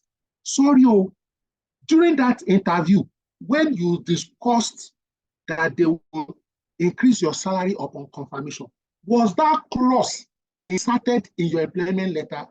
He said, no, but the said it. The head of HR2 was there. Please, and please. Let's settle this once and for all in your career. Anything that is not written in the contract, pretend as if doesn't exist. Because, I know management people have this way of, because of their authority, and sometimes some of us, we are in, the MD. They will say something like, don't worry, at that time, we'll wait. Say, sir, let us insert it. So if, for example, you are saying on confirmation, you will review my salary, let it be in black and white. I've also seen HR people, this one happened just last week, a recent example. She joined an organization in Abuja, HR. 6 months later, when it was time for confirmation, the CEO sent a survey to all staff to assess her. Guess what? They didn't tell her when they hired her that the way they were going to assess and determine whether she should be confirmed or not was that a survey would be administered to all staff to determine efficiency and performance. Please, when joining, especially a new organization, ask questions. Okay, you say you will be confirmed in 6 months based on performance. Please, what does that performance mean? Agree it. What are the KPIs? What are the targets? What are the KRAs? Please, I know you are HR. If by the time you are saying something like, okay, what are the KPIs? They'll be telling you something like, when you put it in place, as much as possible, as they enter, drop the contract, the target, what it is, get them to sign. The means of appraisal, how will we determine? Because I'm personally tired of seeing HR people becoming scapegoats. Maybe I can still understand if it is not an HR professional. I can say, okay, they don't know better. HR people, please, this trust we are using to work, we must stop it. Tell me, for recording on phone is not enough. In fact, that person can say you recorded them against their wish, that you didn't have their consent to record. Let it be in black and white. At the minimum, let it be an email exchange or part of the letter signed. Why I'm saying this is that, now, just to put it out there, that something is signed doesn't mean I've seen many things that were signed, for example, that were not. But what I'm saying is, once it is not signed, you don't even have a case. Let's assume you want to go to court or you want to press charges. Once you say to your lawyer and they say, lawyers are not, yes, they want your money, but they will ask for certain facts. Okay, what documentation do you have? Once you don't have some minimal documentation, you will see the coldness in the face of the lawyer. As that they just want to chop your money. So please, documents. This thing is not about trust. Okay, in God we trust. All others must bring what? Data, substantiate it. substantiate it. Let me also quickly say this on this. You know, sometimes we don't understand and appreciate that employment letter is a contract. Please, especially as you go more senior in your profession, in your career, even as a junior person, there must be somebody you can trust. Don't be hiding your offer letter. Look for another senior HR person that is what is on you. Let them check the contract for you. Some of us, we've signed debt warrants. We've signed terms and conditions that are not favorable to us. And let me also say this. This one we own up. That has happened to me before. So this one is not just a particular offer in that particular organization. Check. I went to check the salary. The contract of employment was 12 pages. I felt lazy to read it. It was later that I saw the kind of time bombs they put in some of the clauses. Yeah, you can be, oh, they are paying you X million, they are paying you X thousand. Please read all the lines. If possible, get a third party, somebody more patient who is not emotionally involved in the naira and kobo that you'll be paid to read through. And don't be afraid to say, I don't understand this clause. Can you provide clarity? No, don't let us always take employment agreement as a take it or leave it. Don't be desperate that sometimes they will tell you that, oh, there are 3 people on the queue. For them to have extended the offer to you, they find you most suitable and most proficient. Okay. Terms of employment, always insist in it in writing black and white. Another mistake some of us make is lack of professional certification. Now, for this one, I don't want to unruffle feathers, so I won't mention, but you can mention them on the chat box, the chats. You will notice, I say this, and I'll say this one without, in Nigeria, CIPM is the recognized HR certification. Now, if you must have others, I'll give you some examples of others. For example, maybe CIPD.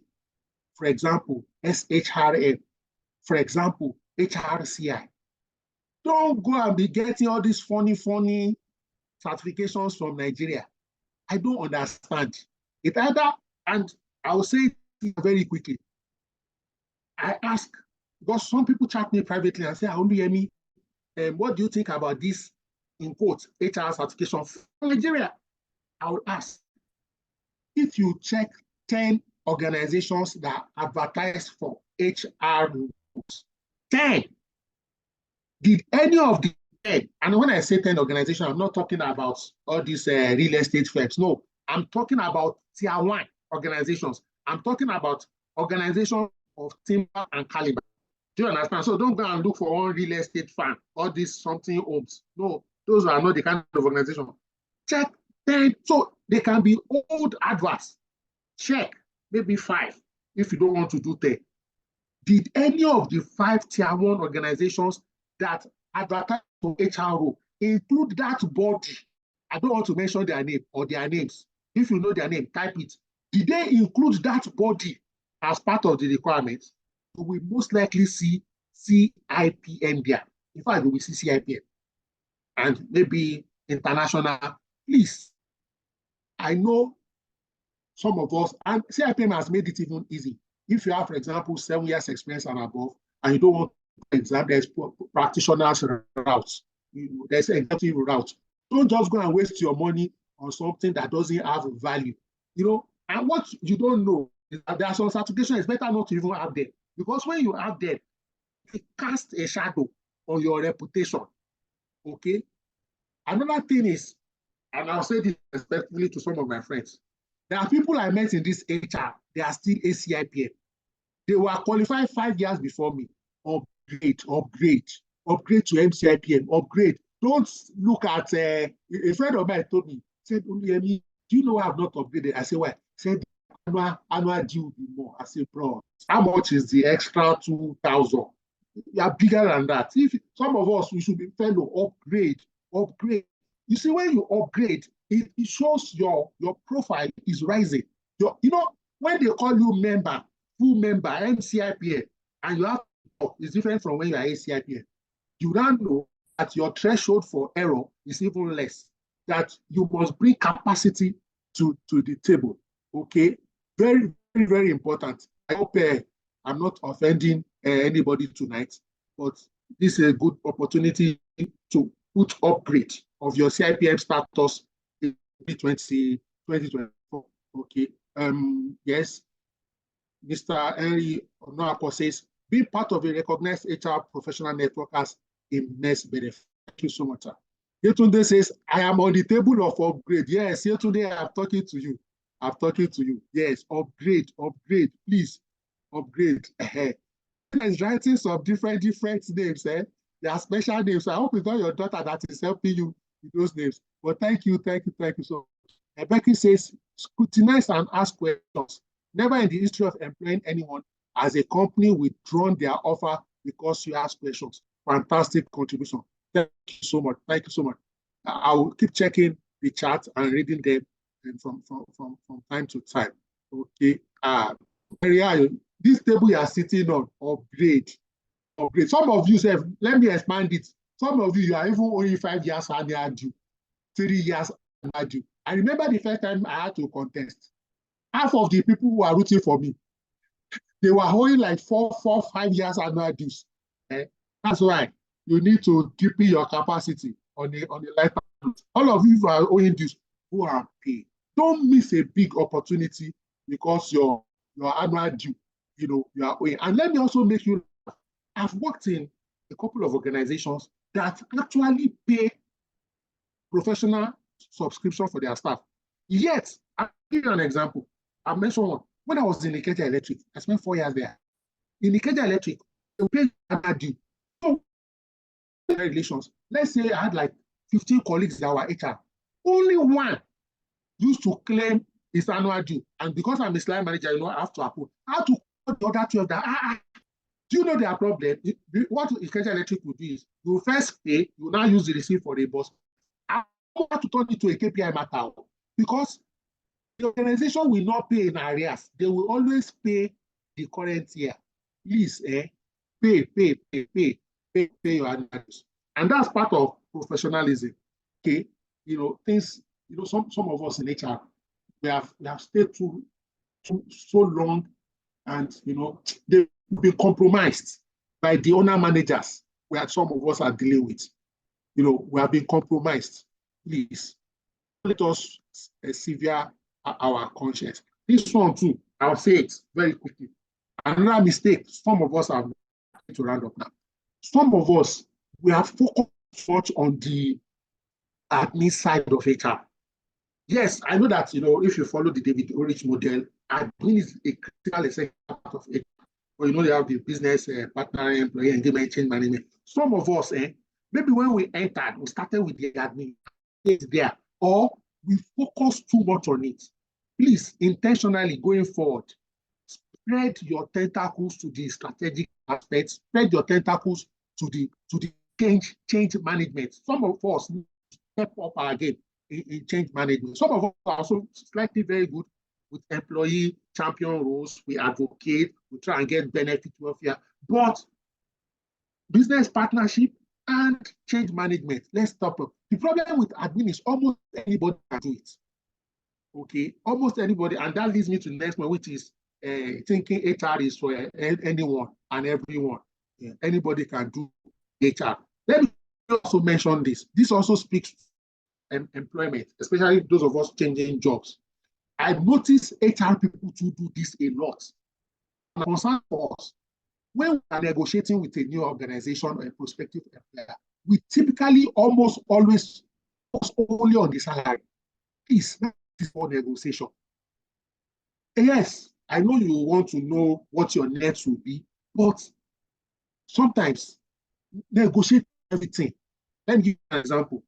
Negotiate training. Like how many trainings will I be entitled to in a year minimum? Negotiate it. Don't just negotiate your net or your salary. Negotiate your leave days.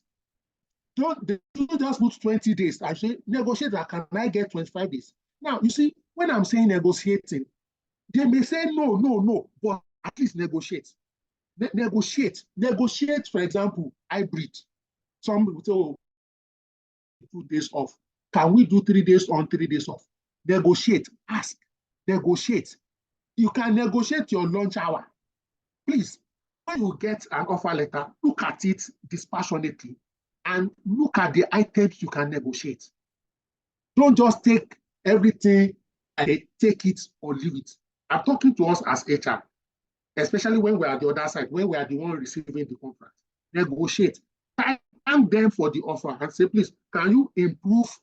And when you say, can you improve, don't put the money. Look for 5 other things in the contract that you can say, oh, can you improve? Can you, for example, add senior management program, Lagos Business School? Can you add a leadership course, 1 per year? Look for other things. You can even say the quality of health. Please negotiate.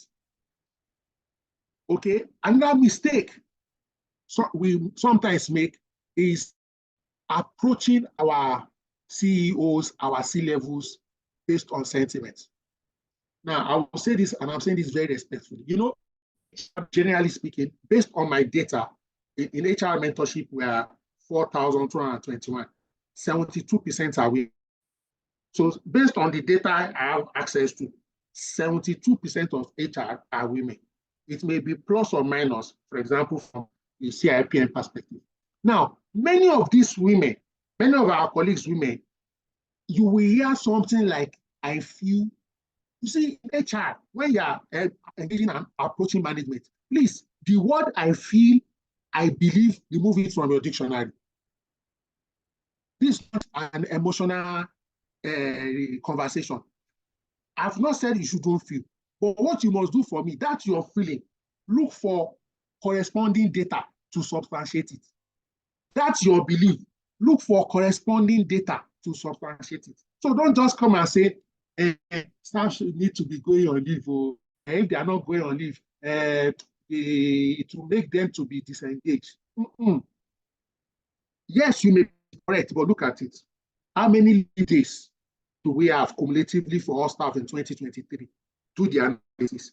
How many sick leave days are taken in 2023? The analysis, document it. How many absenteeism?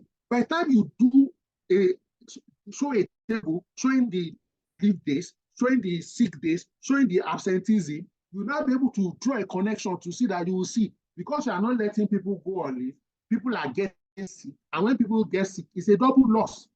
Loss to the organization because people can't work, loss to the employee. So look for the data. So sometimes the data may not be from the organization alone. It can be in the industry. And that's why you need to relate. So that when you have a feeling, when you have a belief, gather data. So that anytime you are doing maybe a memo in 1-pager or 2-3-page PowerPoint to your management, trying to get an approval, as much as possible, don't let everything be words only. Yes, there will be some words, executive summary, put data, put table, use pie chart, because different people, maybe the finance people, let them see numbers. You understand? So that you will come across as empirical. It's very, very, very, very, very. So I'm running out of time, but I need to wrap up. So I'll just be faster. Hopefully, a few people will want to share 1 or 2 things with us. HR to have seen this a lot, even in our community HR mentorship. People say, oh, send me a template, send me a template. Templates are good, but templates can narrow your thinking. Templates can make your thinking myopic. Please, templates can make your thinking myopic. Don't just copy and paste. When you get a template from a friend, a colleague, just understand the template, ask questions. You need to, what's the word now? Modify. You need to contextualize to your own organization, to your own setting, and to your own timing. Some people, the template you are working with is template that one company in America generated in 2002. This is 2023. This is Nigeria, Africa. That table is to help you open your mind. Don't just take Ibukun. I'm not trying to abuse you or me, or that we are together. Is to stretch our mind. So when you look at it, ask questions that why did that organization or that HR do this? then reflect, look at your own scenario, look at your own setting, and then reconstruct it. So somebody may give you a template that has 6 columns. By the time you are through with your own template, you may have 22, or you may have just 3. Okay, please don't let that template narrow our mindset. No, please. Again, some of us, joined HR because of this. We say, you go for interview and say, why do you like HR, or why are you in HR? You say, I love people. I may cut it. If you love people, go to the psychiatric ward and go and do psychiatric nurse. Go to the hospital, go and do medicine. HR is for people who like productivity and will get people to be productive. HR is not a mushy. If you love people, go and do clergy and stop letting people go to hell. Why do you like HR? You like HR because you like what? Productivity. I just gave somebody the answer to say in their next job interview. All this, I love people. Cut it. Once you tell me you love people, I know say this one, no sabi work. You like HR because you like productivity. Okay. Let me see if there's any other thing we can do. Okay, let me mention one more thing here. Perhaps I'll stop here and just quickly open up for additional comments and contributions. And I've seen this a lot, where HR is like in a scenario where you are the hatchet man. You are the one sacking people. You are the one terminating people. You are the one that the CEO, MD, is using to display the toxicity. And then you will now assume that you are immune. Please, never assume you are immune to toxic outcomes, especially if you are witnessing it, if you are dispensing it on behalf of the line manager. Go and ask some of our colleagues. Actually, my cousin is in HR. I saw him 4 weeks ago. He told me how they were downsizing in his organization, and he was head of HR. My cousin was the one calling people to the boardroom. He did the letter, and he will call them, he will serve them the letter, he will cancel them, hug some of them, play with some of them. Then one day, they also called him to the boardroom, and they gave him a letter. He said what shocked him was that they sacked him. I said, my brother, what is shocking me is that you are shocked that you are sacked. How will you be sacking others and not know can come to you? It shows you didn't have a good appreciation of the problems, the magnitude of the problems of the organization. Please pay attention, Pay attention. Having said all of this, we will all make mistakes at one point or the other. We have all made mistakes in the past. Don't stay in that mistake. And that's my last mistake I was talking about. Some of us will now make a mistake. You now make that mistake look like a death sentence. Oh, why are you not going HR? It's because of this mistake. No, bounce back. No matter the mistake or mistakes you have made, bounce back. Acknowledge and take responsibility. Seek feedback and advice. Communicate openly. Try and rebuild trust. Never have a mindset that you are beyond redemption or your situation, things are so bad, you can't make a comeback. Learn from the mistake, develop an action plan, focus on continuous improvement. All right. So we just close it at that. I'd just like to take a few questions or comments or contributions. I apologize. Time has been far spent. Thank you so much, my Oga. Oga said it will have been a terrible mistake not to have attended this session. Thank you so much. So if you want to say something, if you raise your hands, I will unmute. Kaude, you have the floor. I see your hands and I've unmuted you. Good evening, sir. Good evening, everyone.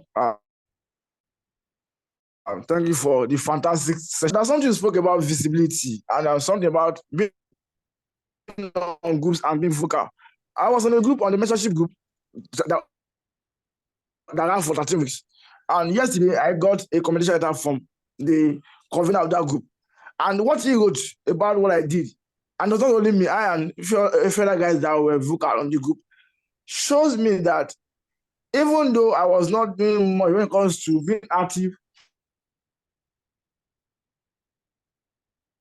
on the group per se, but whenever the classes, and then he was just talking to me recently that just a few months ago that Kyle, you're not available yesterday, we miss you. This is a group that has over 100 people. And he said he missed me out of one.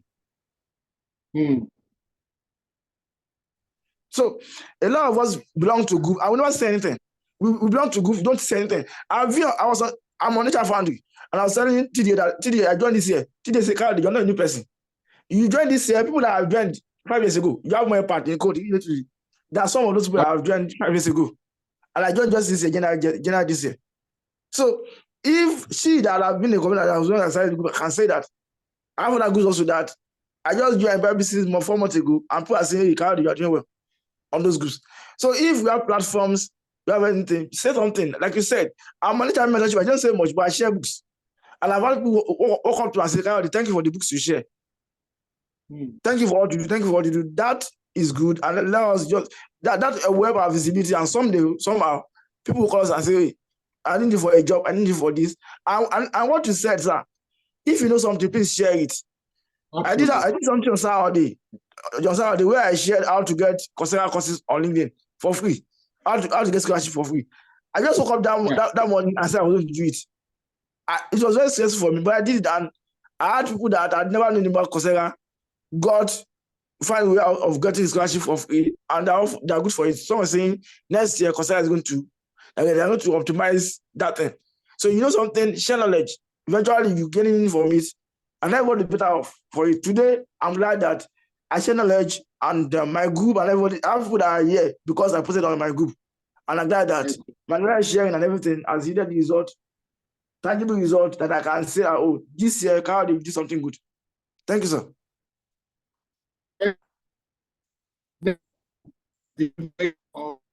Hearing from the Vice President of Chartered Institute of Personnel Management of Nigeria, Henry Inuapo. You have the floor, sir. Thank you very much, esteemed elected council member of our great institute. As I did say, and honestly, and I meant that in all true sense, you know, you're talking about mistakes and all the mistakes in HR that can be made. And I say it again, that not to have attended this session tonight would have been a big mistake, to be honest with you. The reason I say that is that, yeah, you've shared a lot tonight. Now, some of those things, if not carefully looked after, can make or mar anybody's HR career. We've discussed this tonight. We spent an hour or more or thereabout. But these are little things that can just decide whether a person makes progress or a person does not make progress, or even a person gets sacked in his career. A number of key things you have mentioned. Feedback is always critical. You can always think you know the things. You can always think you know how things should be done and how a process should be followed. But guess what? Just asking and sharing views and just getting views from other people could just help you tell whether you are meeting the needs or not meeting the needs, as the case may be. So I think today's session has been very important. If you ask me, we should even find a bigger forum to share it, because people will leave this session today having benefited very strongly from this. And I trust that as we go ahead, if we implement some of these things we've learned today, we'll make progress in HR career. So thank you once again. I just thought to lend my voice to the great work that you have done in terms of mentoring. Well done, please.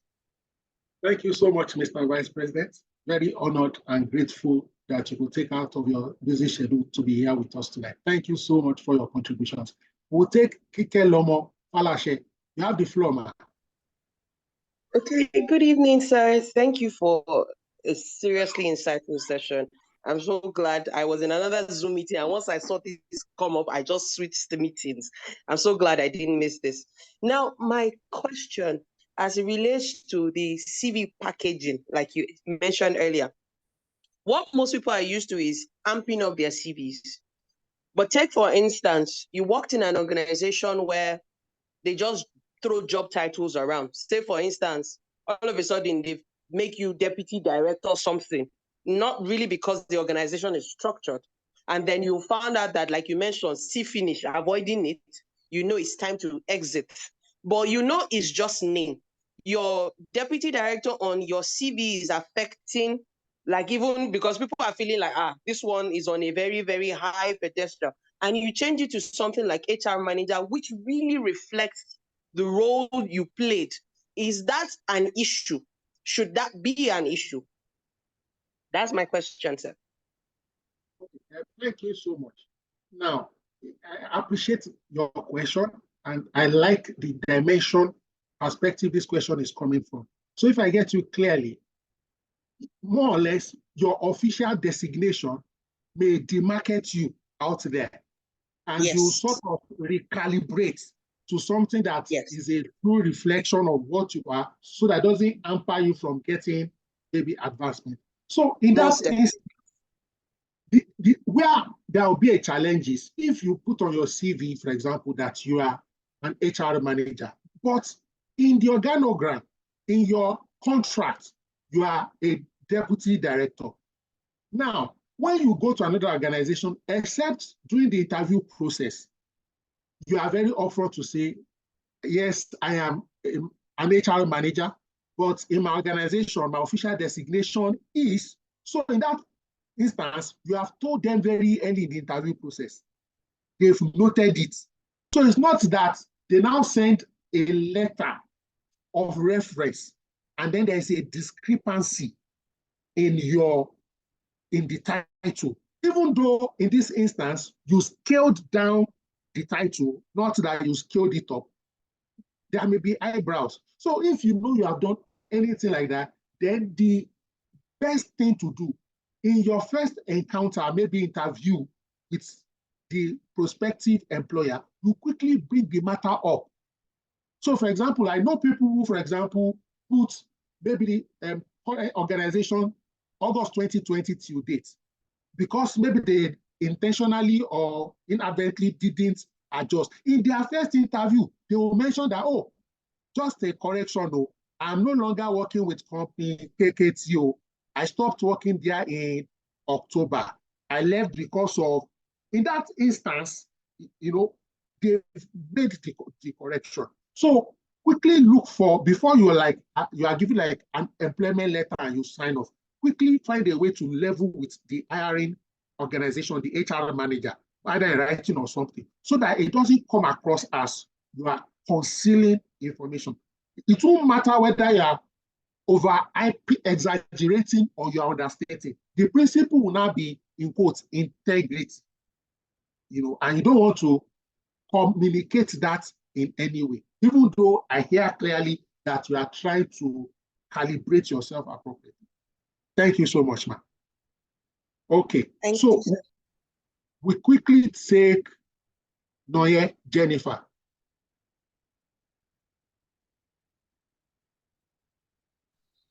Hello, good evening, everyone. Can you hear me? Good evening, ma'am. We can hear you, ma'am.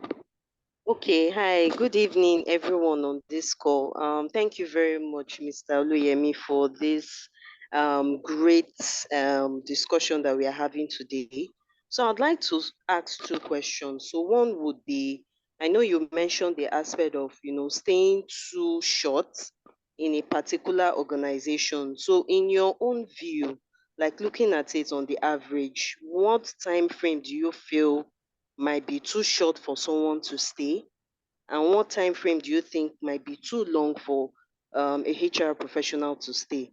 Then secondly, there's this thing that I see at the end of every year, and I get that notification, and of course on the WhatsApp group, I also get those notifications too, about top trends for HR to look out for, in the coming year, 2024. You see some kind of 5 years plan for HR and all. And I'm seeing the dynamism, like it's ever changing. So I was thinking, with the backdrop of, HR professionals always more operationally inclined and more administratively inclined, like, is there a forum or can we take advantage of this kind of forum, right, to really discuss, in depth about this new trends that HR should be involved in, like more of the strategic aspect. Because I read a part where it talks about now HR is moving away from organizational development, to something else. As in, it's disruptive, like it's ever changing. So how can we leverage this forum to actually help us, be, how will I put it now, align with these new trends so that we are not left behind, and then we are not faced with our CEOs and NDs saying, oh, this person is operationally inclined. He needs to, think more strategically. So I don't know if you get the question that I'm asking. Thank Yes, you. I do. Thank you so much, Maya. So I will start with your second question. So what I will do is I'll take that. So very early next year, we'll have a webinar on that. I will either teach it or get a colleague to teach it. But I will take that as an action point. Very, very useful. And for those of you who think, how do I get topics? This is how I get topics. As she was talking, just occurred to me that that's a good webinar topic. So I'll either handle it or get to any of our colleagues on this call or our platform or any of my friends to handle it. To your first question, the honest truth is that there is no correct answer to state that stay 6 months or stay 3 years. No. And there's no average. You can be on a job for 12 years, and that is okay. And your next job after that, you may just do 18 months and then move to another job. Again, it is your career plan that you have probably come up with even before you started any job that will guide you, that will serve like a moral compass. So on your current organization, looking at the potentials and prospects for growth and development and for contribution that you are making, you'll be benchmarking. Are you making progress? If you get another opportunity elsewhere, you will do your due diligence. Not everything that glitters is gold. You do your due diligence and check. If you can assure, convinced that moving to another organization genuinely will accelerate your career growth and you'll be able to contribute meaningfully, and other instances in your life, you note that even for women, changing jobs has implication. They don't just have implication on your career. It may have implication on your family life, on access to your children and spouse.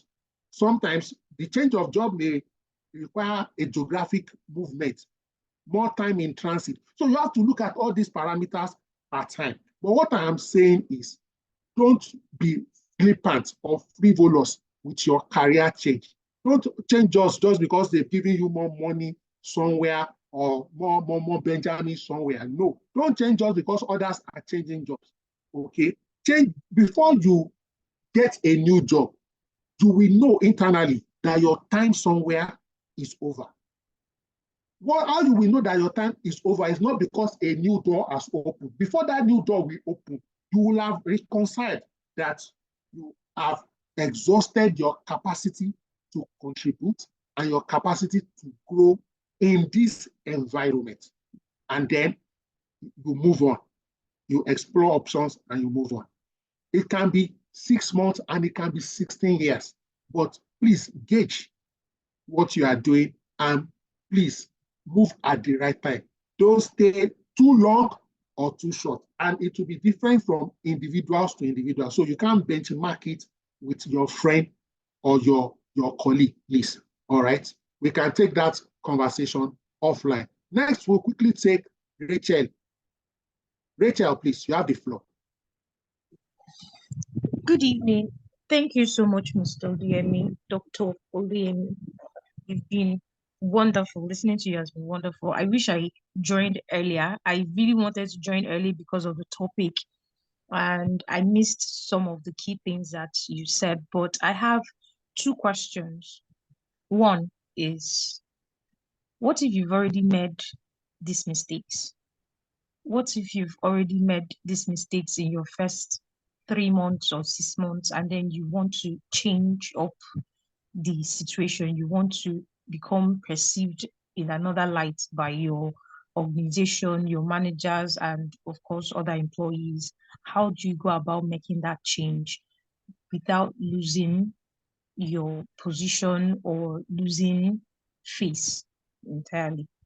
And secondly, if you are in an environment, you know that you are also being affected by what is happening, but you are being used as the face to do what the organization is trying to do. And of course, you understand the management's angle, and you also understand the angle of the employees, and you are in the middle, but you are also affected by what other employees are affected by. But you want to be able to still do your job by making the employees do their job. How do you reconcile these two things? How do you reconcile your own position that you are affected by something that every other person is complaining about, and on top of that, you still need to do your job as the HR to make sure that people still have some sort of engagement, employee engagement and satisfaction, Okay, irrespective of what thank you very much. Your two questions look like things that can be full-blown webinars on their own, but I'll summarize a response briefly. Let me start with the first one. You see, if sincerely you have made a mistake or some mistakes, which we all make, no matter the kind of trainings we undergo before we start our career, we will all make, because mistake is also a sign of growth and progress in a sense. Now, the first thing is you have owned up, you have admitted it. Now, the next thing is be humble, be the stakeholder. So, for example, let me give an example. Maybe you go and meet your line manager, maybe the head of department, or maybe the CEO say, "Oh, MD, man, want to acknowledge to you that I made 1-2 mistakes in the past. However, I've learned from the mistake. For example, maybe I was not proactive. I read this book, The Art of Execution, and I've learned 11 ways to be proactive. And I use a diary, I use a jotter. Show evidence of what you have done to show that you acknowledge the mistake and you are correcting the mistake. And now say, look at this thing, this happened, I've done this, I've done this. You now intentionally going forward, make sure that those particular mistakes do not reoccur or manifest. Trust sometimes can be easily broken and it takes time to be built. But be strategic, deliberate, intentional to rebuild the trust. Even if some people don't want to give you a second chance, don't let that get at you. Other people will be noticing that you are making progress and you are improving, okay? Whether your line manager recognizes that or not. But if you stay long enough and you persist, your determination and your effort will shine forth and they will recognize you in the process ultimately. With respect to the second question, so this is one dilemma, almost emphasis on almost every HR professional finds their way. It doesn't matter whether in a multinational, a unionized environment, in a one-man business. And that is the fact that we are like the bridge between management and the employees. Sometimes the management will think we are fighting too much for the people, that we are too conscious about employee welfare and needs to get them to be productive. We are not focusing enough on maybe the company's ability to pay, on sustainability or profitability. Meanwhile, on the flip side, the employees that you are fighting so much for will be challenging you, accusing you of not doing enough, of compromising, thinking, oh, the management has settled you. In fact, you are part of them. So that is a balance we always continue to strive to maintain. And it's a dynamic that is evolving. You understand? When you say something is dynamic, it means it's evolving. So you can't quite get it, because as you are getting it, there is a shift and you have to adjust it. Just remain professional at all times. Occasionally, you don't burn out. But in between two stakeholders that seem not to value you or undervalue your contribution. So make sure that your proposal, you always take it from a win-win approach. What is the need for the management? What is the need for the employee? Is it sustainable? So that anytime you are approaching the management, you are showing them all the cards, how you are getting more value for the organization, even as you are attempting to get more value for the employees. Of course, you may take 10 things to them, you get secure approval for 4, you move on. Another time, you go with a fresh set of requests. And each time also show management how the concessions and the benefits they are giving to the employees, how it is translating to productivity. Oh, when we are on this salary scale, look at the productivity level. When we upscaled it to this, look at the increment in productivity. When we gave this particular benefit, look at the productivity level. When we upgraded it to this, look at it. So you are always using data to justify that the contributions and the sacrifice of management is ultimately translating to higher levels of productivity. So that it's not like a charity. The management is not getting you to do what is term unfair labor practice or what is not morally right or against the laws of the land. Because if that is the case, then you may need to find your way out. Next, we'll take Dr. Adetutu Ogunbi. Dr. Adetutu, please.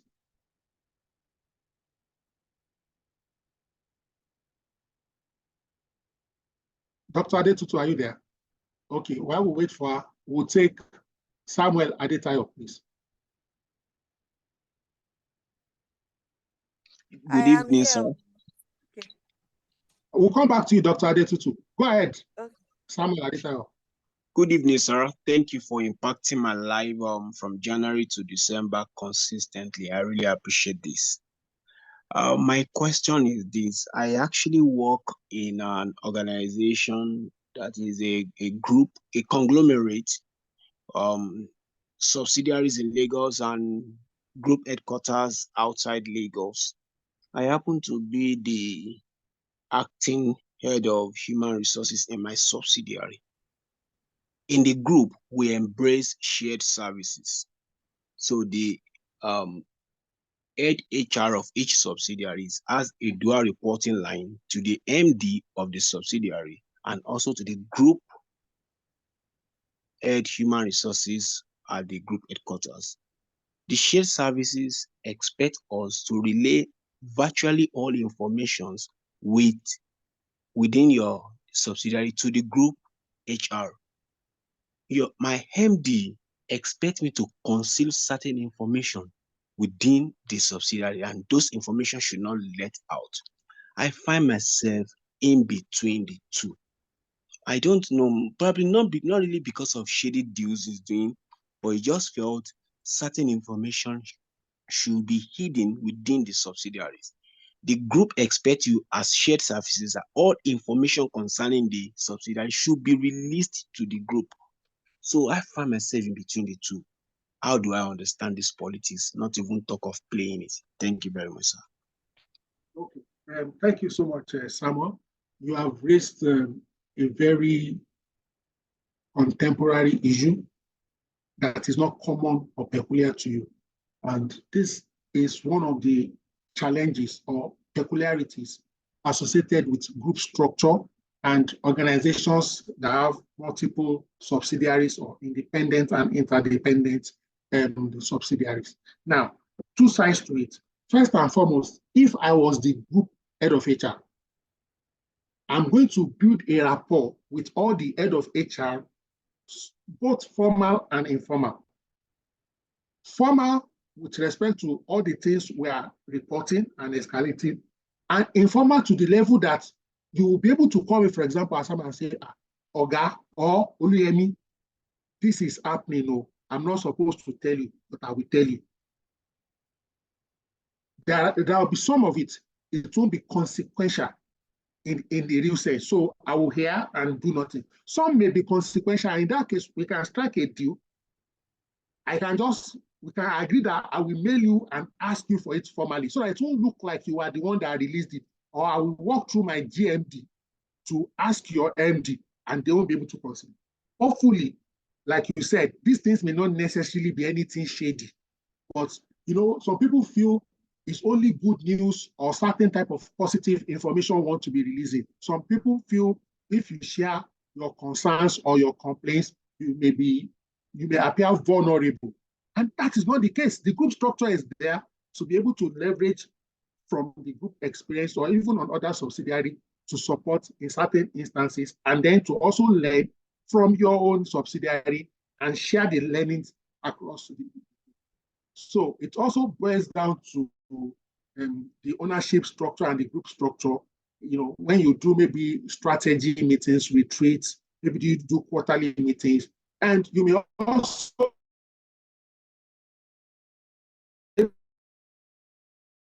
independently meet with the MDs, build a rapport also with them, and their trust and confidence to know that, look, I'm working with your colleague here, and we are here for the same purpose. We are not like auditing you or trying to choke you or embarrass you. Your success is our success. Your challenge is our challenge. So the earlier we know about things, if we need to intervene and collaborate, the better. Again, but you also need on your own side to understand your MD, which you already do.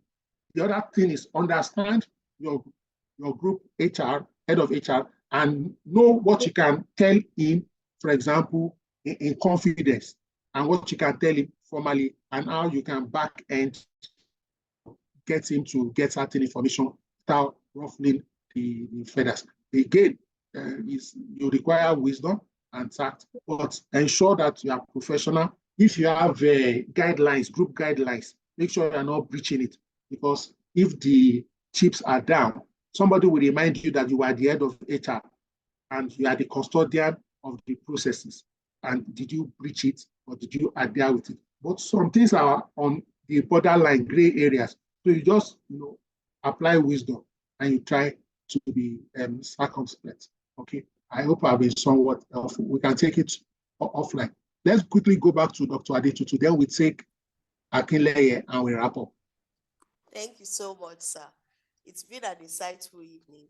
The point where you raised about HR making plans for themselves, putting ourselves first, I mean, it's something that while I started my work as a HR person, it was a great challenge. I did not even normally remember my office in most times. Every plan you just make, you just get to do it for everybody. But the time I started implementing, there was a very serious meeting that we had, and then I realized that I did all the planning, but none of them was mine. So when I implemented that part into my career, I realized that I had improved well-being. It improved my well-being. It increased my effectiveness. It enhanced my leadership skills and also reduced burnout. That one was very key. And I think the last one was it improved also my productivity and performance generally across board. So it's something that everybody should actually look into and practice come 2024 if you have not started doing. Thank you very much, sir. Sir?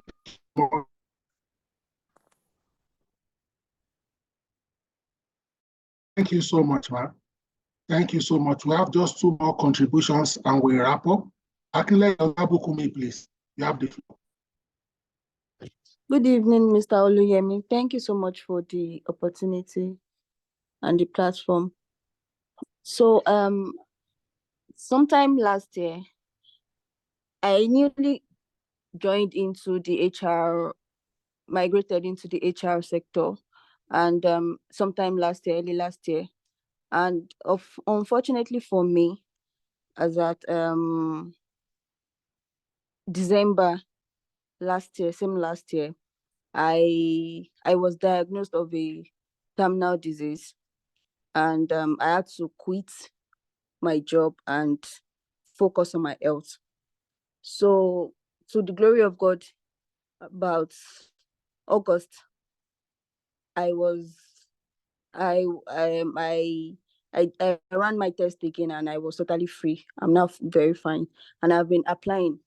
But I got struck with something when I was at an interview, right? I was asked why I left work for so long. And I was not bold enough to say it was because of an health challenge, because of possibly what they might think, or I don't know. It didn't occur to me to even say it because I felt, oh, this is quite private, right? So I told them I was on a career break, and they were like, no, why would I be on a career break when I'm just launching into that career? So I would like to ask, sir, what do you think? Do you think it's advisable to be honest with them, or to just keep going on with the career break story? That is my question, sir. Okay. Case of vulnerability, we pray that God make your healing permanent in Jesus' name. Now, let me respectfully, if you say a medical challenge, what like I will say I have a medical challenge. Now, if it's a good organization, they should not probe further in the sense that they should now not be asking that what is the challenge, what kind of challenge. So what can do proactively to say challenge? Let's assume it was a interview or even say I've been married and also recovered completely. I also have a medical certificate to that effect. Once you say that, and you've added evidence to say, I have a medical report to validate I was ill. I also have a medical certificate of fitness that I am fit. Because if you just say you have a career break, you will now be imagining that if you join us 2 months later or 6 months later, you can decide to have a brainwave that it is time for a career break. So truth sometimes can be difficult, but once you have said it, there's nothing to cover again. It's now left for that other party to be humane and professional. There's nobody who can't be sick. That's the honest truth and reality. Thank God you have faced yours, you have overcome it. Okay. We can also take this offline. Trust that God will open a massive door for you and get a good career, and you can continue to try. I hope I've been helpful. Oluwabukumi. Yes, you have been helpful, sir. Thank you so much. You're welcome. So our last contribution or comment for tonight, in the interest of time, tomorrow is Monday. Adewale Alabi.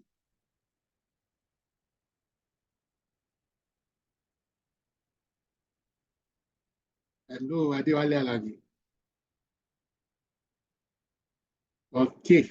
Hello, hi sir. Good evening. Can you hear me? Loud and clear, sir. Oh, happy to be part of this enlightening and highly informative seminar.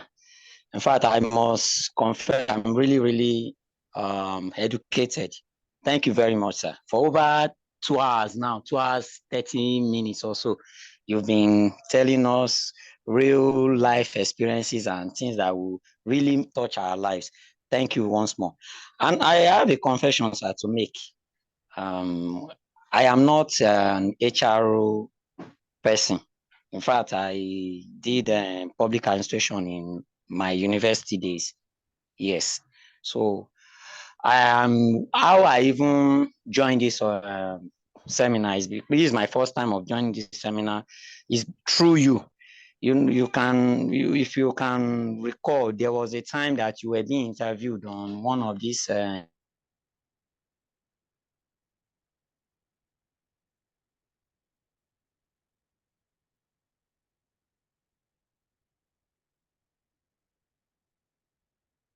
Is it me or your network?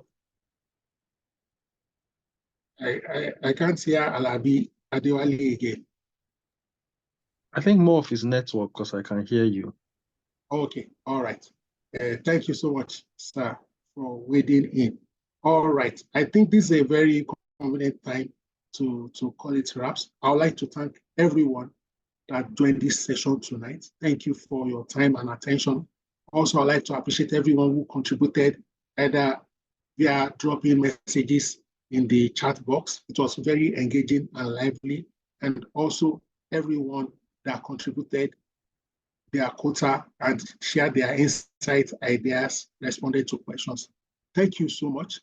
Let me say Merry Christmas and Happy New Year in advance. Let's all stay in touch. Let's continue to support each other. Let's continue to prioritize our professionalism, our mental health, and our family as we make progress. Things will be tougher next year, but we'll overcome because even we've been better equipped, prepared, and positioned to master our HR career journey. Ladies and gentlemen, it has been a privilege and pleasure leading this conversation tonight. We'll do it again very soon. Good night and God bless you. Thank you, everyone.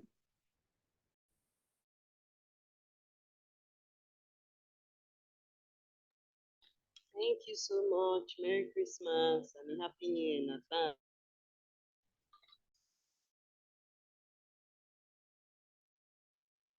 Thank you so much, sir. I really appreciate you. Today's webinar was really wonderful. Appreciate, sir. God Thank bless you. you.